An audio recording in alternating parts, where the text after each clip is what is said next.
The Assembly's fatal decision. The Grand Assembly convenes. The Nexus Station hung in the void like a massive crystal, its 12 arms stretching toward different star systems. Each arm represented a sector of the galaxy, and today, representatives from 847 different species had gathered in its central chamber. The assembly hall itself was a marvel of engineering, with gravity fields adjusted for each species and translation matrices, ensuring every word was understood across thousands of different languages and communication methods. High Chancellor Thylix stood at the center podium, his tall, blue-skinned frame imposing even among the diverse gathering. His species, the Valorians, had led the Galactic Assembly for over 3 centuries, and Thylix carried that authority in every gesture. Around him, the chamber buzzed with nervous energy. Delegates floated, crawled, slithered, and walked to their designated areas, but all shared one common emotion: fear. Fellow beings of the galaxy, Thylix began, his voice echoing through universal. Translators, we face a crisis that threatens the very foundation of our peaceful civilization. In the observation galleries high above, reporters from across the galaxy focused their recording devices. This emergency session had been called, with only 48 hours' notice, something unprecedented in Assembly history. The rumors had been spreading for weeks, but now they would finally learn the truth. Councillor Venth, representing the Peaceful Meridian Collective, raised one of her 4 arms. Her species was known for their wisdom and careful consideration, traits that had made them valuable mediators for centuries. High Chancellor, before we proceed, shouldn't we clarify exactly what threat we're discussing? The Lex's expression darkened. The threat that has been growing in silence for 50 years. The threat that we all hoped had eliminated itself. He paused, letting the tension build. Humanity. A wave of shocked murmurs swept through the chamber. The humans had been silent for half a century, ever since their devastating withdrawal from galactic affairs following what historians called the Contact Wars. Most species had assumed they had destroyed themselves in typical human fashion, turning their aggressive nature inward. Respected delegates, Thylix continued, our deep space monitoring stations have detected massive energy signatures emanating from the Sol system, energy readings that should be impossible for a species that supposedly retreated into isolation.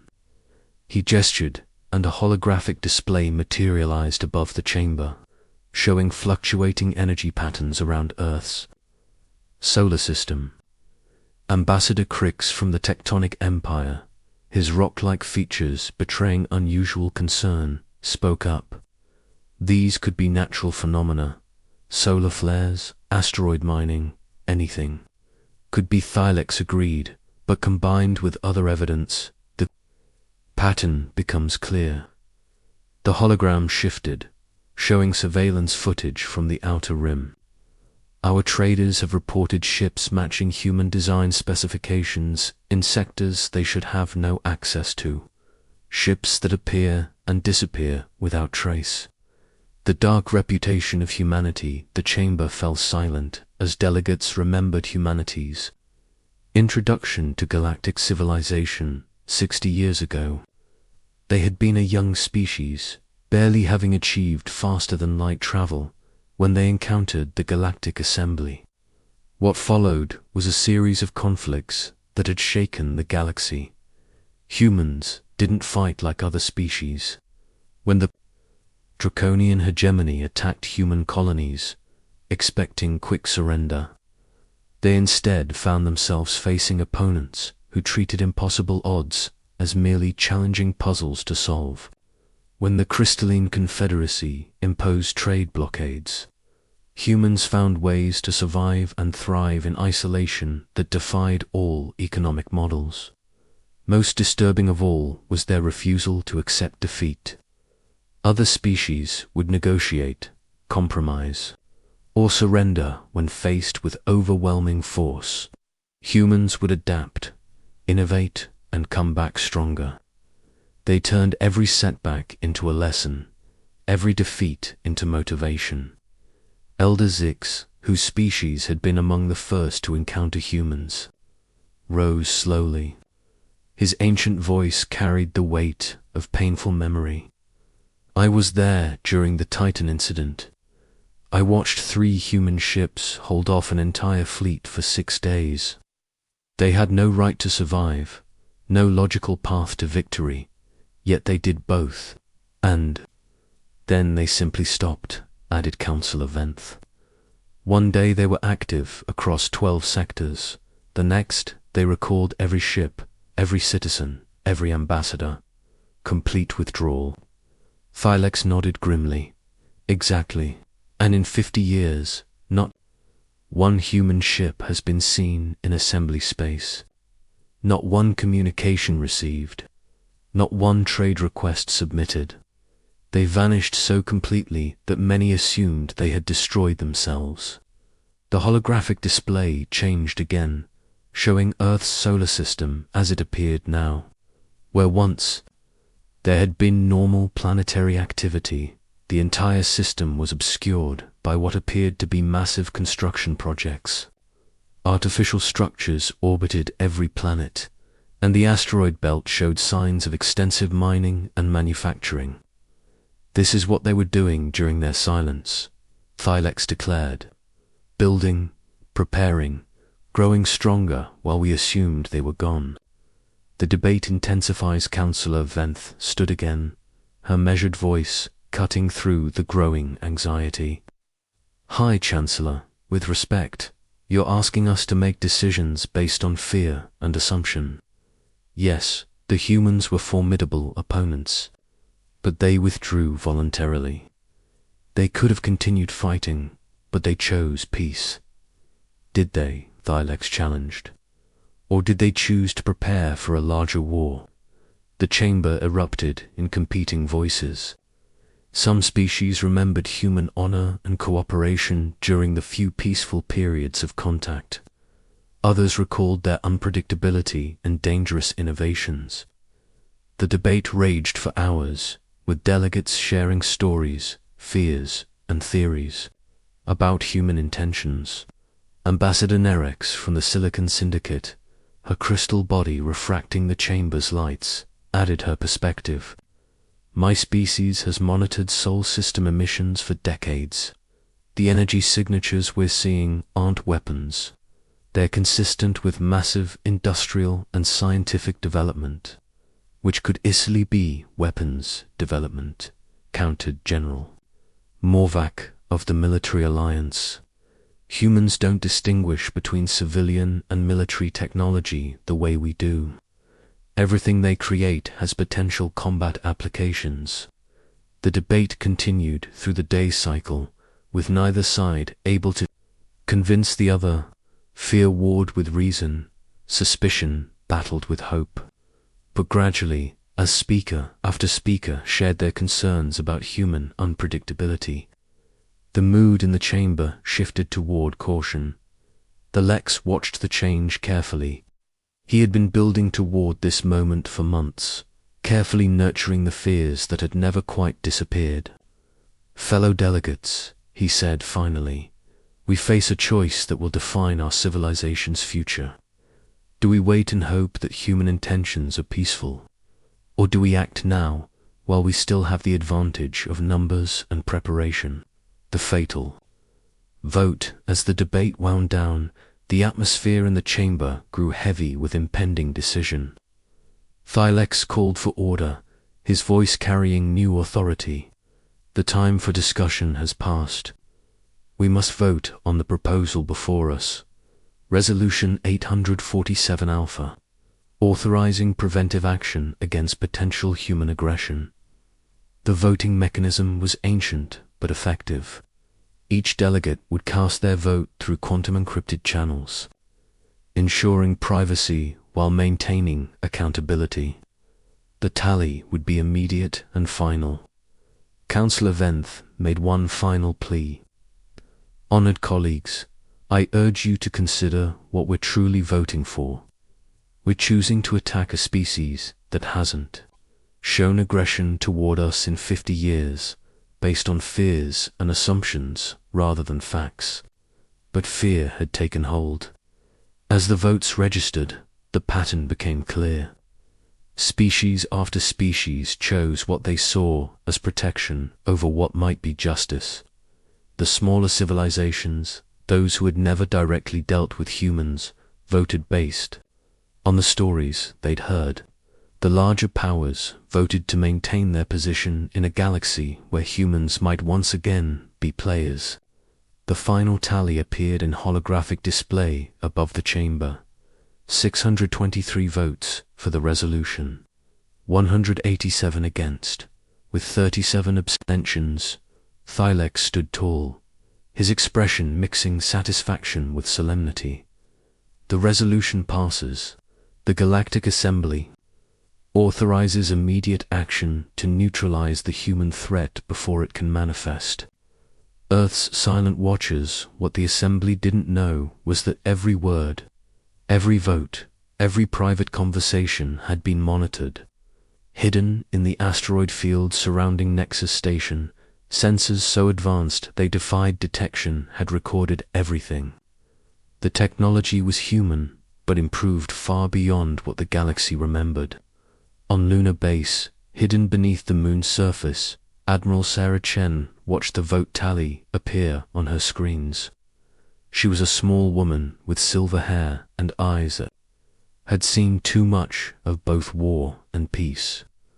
Around her, the command center hummed with quiet activity as officers prepared for what they had hoped would never come. 50 years, she said quietly to her aide, Commander Marcus Webb. 50 years of hoping they would learn to trust rather than fear. Webb, a tall man with scars from the old wars, nodded grimly. Orders, Admiral. Webb, a tall man with scars from the old wars, nodded grimly. Orders, Admiral. Chen turned to face the massive tactical display showing not just their solar system, but the entire galaxy. Red dots marked assembly military installations, blue showed their fleet positions, and green indicated human assets that the assembly had no idea existed. Activate Protocol 7, she said simply. It's time to remind the galaxy why we withdrew in the first place. Across the solar system, installations that had remained hidden for half a century began to power up. On Mars, beneath the polar ice caps, vast shipyards revealed vessels that pushed the boundaries of known physics. In the asteroid belt, manufacturing complexes that had been disguised as mining operations showed their true purpose. Earth had not been silent. Earth had been watching, learning, and preparing. And now the galaxy would discover what 50 years of human innovation, driven by the knowledge that they stood alone, had created. The vote was cast. The die was thrown. But the assembly had no idea that they weren't the only ones who had been planning for this day. Asterisk. When Earth answered back, the counterstrike begins 12 hours after the assembly vote. The galaxy learned a new definition of precision warfare. Admiral Sarah Chen had spent decades planning for this moment, not out of aggression, but from the painful knowledge that fear would eventually overcome reason in the galactic community. The first target was the Assembly's primary military communication hub on Kepler Station. The station's shields were rated to withstand bombardment from an entire fleet.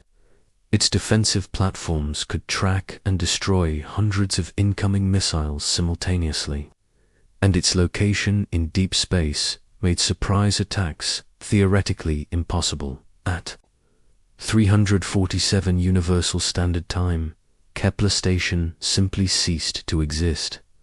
No approaching ships were detected. No energy signatures appeared on sensors. No warning was given. One moment the station was there, transmitting orders to assembly fleets across the galaxy. The next moment, there was only empty space and expanding debris. The pattern repeated across 17 sectors within the same hour. Communication relays, supply depots, and command centers disappeared with surgical precision. Not one civilian installation was touched. Not one non-military vessel was harmed.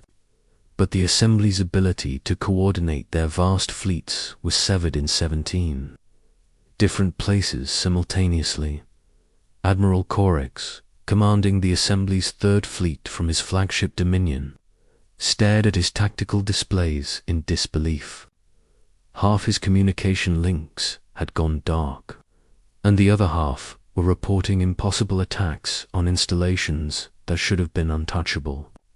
"Sir," his communications officer reported, voice shaking, "we're receiving distress signals from the Meridian defense grid.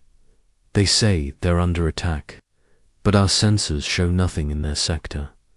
"That's impossible," Corex replied. "The Meridian grid has the most advanced detection arrays in the galaxy.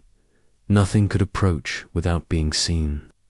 Even as he spoke, another report came in. The Meridian defense grid had gone silent. The human fleet, Emerge's commander Marcus Webb, stood on the bridge of the UES Phoenix, watching the holographic display show assembly fleet movements across the galaxy. His ship was invisible to every sensor system the galaxy possessed, running on technology that bent space-time itself around the hull. The Phoenix was not the largest ship in Earth's hidden fleet, nor the most powerful.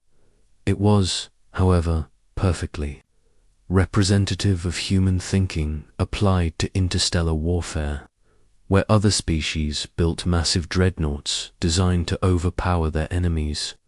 Humans had built ships designed to be impossible to fight. "Target acquired," reported his tactical officer, Captain Alina Rodriguez. "Assembly 4th Fleet, 47 ships, holding position near the vegan trade route." Webb nodded. "Remember, we're not here to destroy them. We're here to teach them." The Phoenix emerged from stealth directly in the center of the assembly formation, its sudden appearance causing panic among the alien crews. But instead of opening fire, the human ship simply hung in space, its weapons powered down. Admiral Thylex himself commanded the 4th Fleet, and his face appeared on the Phoenix's main screen, his blue features twisted with rage. "Human vessel, you are in violation of assembly space. Surrender immediately or be destroyed." Webb smiled calmly. "Admiral Thylex, I believe you recently voted to neutralize the human threat. We're here to discuss the results of that vote." Thylex gestured, and his 46 remaining ships opened fire simultaneously. Energy beams, kinetic projectiles, and exotic matter weapons converged on the Phoenix's position. The firepower was enough to crack a moon. The Phoenix absorbed every shot without even activating its shields. "Impressive," Webb commented, as if discussing the weather. "Our intelligence suggested your fleet had that capability. Now, let me show you what 50 years of human development has accomplished." The Phoenix fired once, a single brief pulse of energy that lasted less than a second. Every assembly ship in the formation found their weapon systems completely offline, their engines dead, and their life support running on emergency power.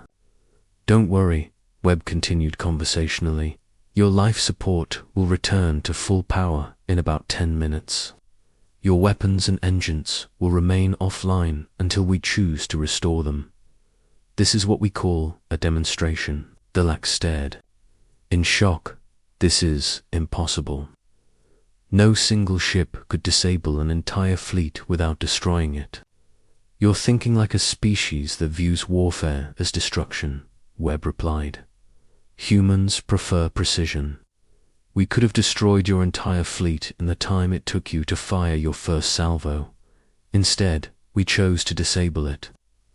The question is, do you understand the difference? Psychological warfare across the galaxy, similar demonstrations were taking place.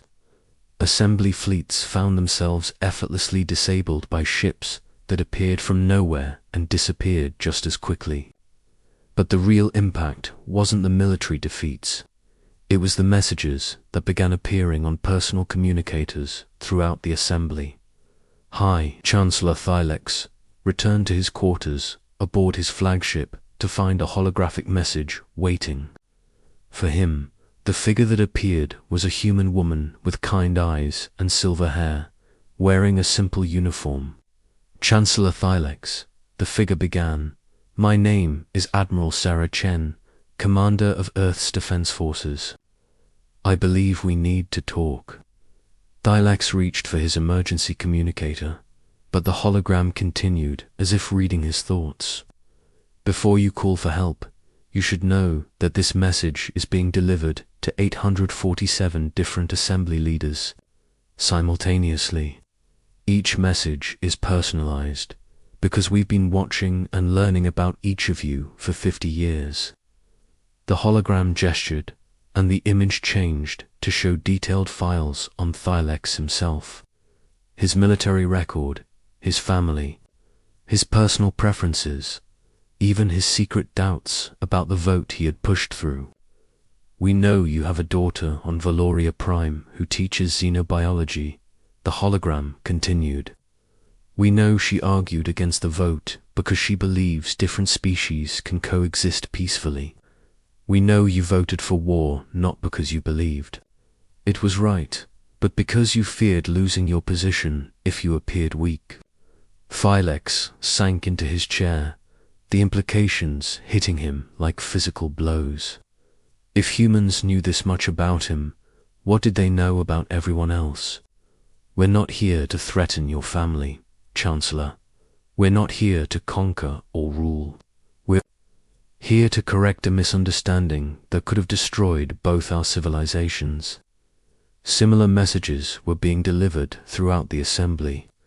Each leader found themselves facing detailed knowledge of their personal lives, their fears, their motivations. But in every case, the message was the same. Humans were not interested in conquest or revenge. The truth about Earth's silence, the final revelation, came not through warfare or demonstration, but through a simple broadcast transmitted simultaneously to every inhabited system in the galaxy. The face that appeared was familiar to older beings who remembered the contact wars. Ambassador Sarah Okafor, Earth's last representative to the Galactic Assembly, 50 years older but still dignified. She sat in what appeared to be a garden, with Earth's blue sky visible in the background. When she spoke, her voice carried the weight of decades of careful preparation. "My fellow beings of the galaxy," she began, 50 years ago, "humanity made a choice that many of you interpreted as surrender or retreat. Today, I want to explain what we were really doing."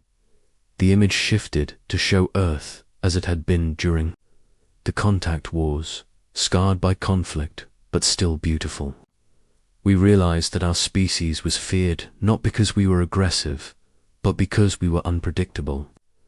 We approached problems differently, found solutions where others saw only obstacles, and refused to accept defeat even when logic suggested we should. The scene changed again, showing the massive construction projects that had obscured Earth's solar system. So we withdrew, not in defeat, but to grow. We spent 50 years not just advancing our technology, but understanding ourselves, and our place in a galaxy that saw us as a threat. A new balance in the assembly chamber on Nexus Station.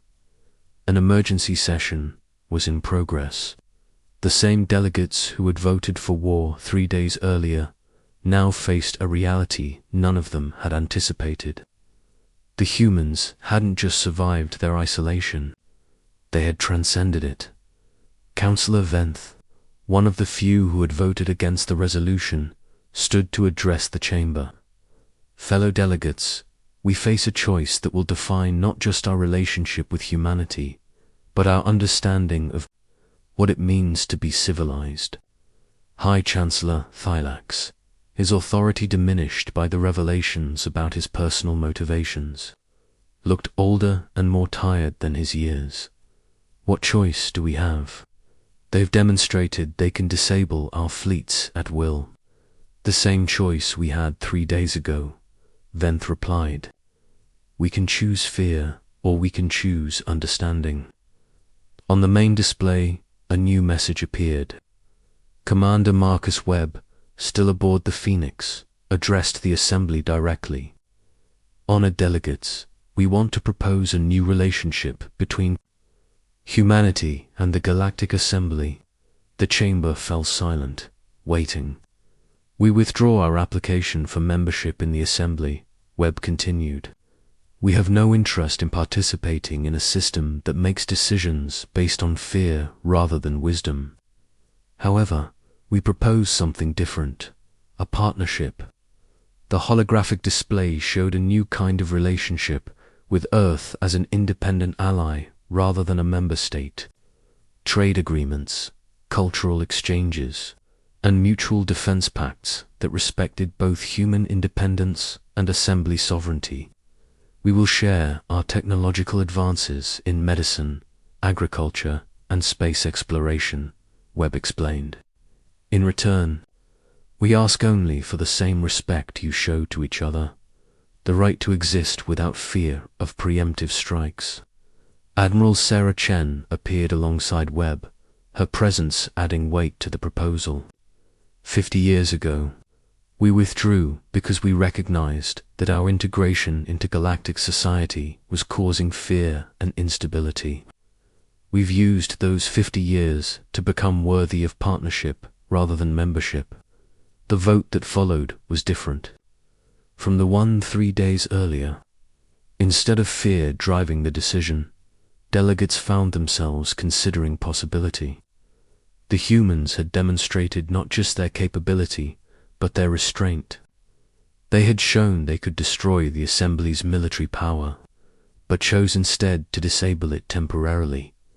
When the final tally appeared, it was overwhelming, 754 votes in favor of the partnership proposal, 67 against, with 26 abstentions. High Chancellor Thylax stood slowly, his voice carrying new humility. The Galactic Assembly accepts humanity's proposal for partnership.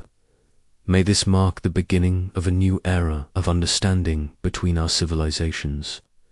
As delegates began to file out of the chamber, Councillor Venth approached Thylax. What have we learned from this, Chancellor? Thylax looked up at the display, still showing Earth's solar system, no longer shrouded in mystery, but revealed as a center of innovation and growth.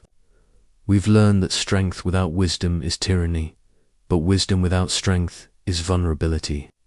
Humanity spent 50 years learning to balance both.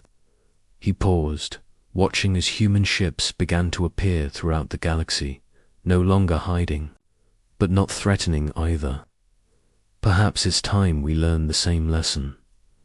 The galaxy would never be the same, but for the first time in 50 years, it had the chance to be better. Asterisk.